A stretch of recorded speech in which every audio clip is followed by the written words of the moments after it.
وکله چې انسان د قران تلاوت لکینی ته وګوره د خپل زړه لدی ایا دا یقیني په دې چې کیفیت دی چې زه رب العالمین کلام وسویم لکه څنګه چې اکرمه د قبله په طرف باندې کې نستو رضی الله تعالی عنه صفا جامع به واغستلی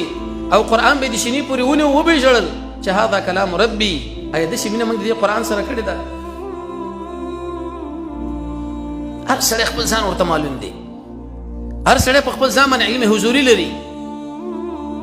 کچیر تاسو زړه د قران سره په دې کیفیت باندې چې کله قران خلاص کی ته د شي ګمان کې چې زه د رب العالمین سره خبرې کوم په کم کیفیت یو بادشاہ چې ورزو یو امیر چې ورزو څنګه په ځامن عطر متر وو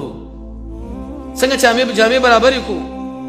څنګه دا غره پر انتظارونه وکړو ایم من چې کله د رب العالمین سره خبرې کوو په دې مانځ کې د رب العالمین سره خبرې کوو د قران په تلاوت کې د زړه کیفیت مو د شي جوړ دې کنه جوړ کو جوړي برقرار پرې ده کنه دا زړه ځان له بدل کړي کا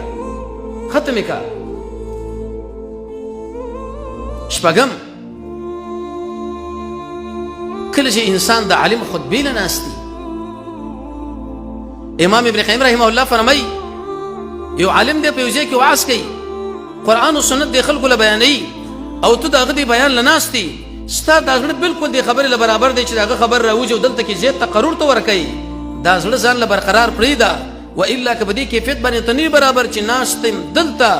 ځړ می ذمہ کړي زړه می دکانداري کړي زړه می په ماموریت کړي زړه می په صرافۍ کړي زړه می په یو بل شي کړي ابن قیم فرمایي دا ځان لا بدل کا اول زه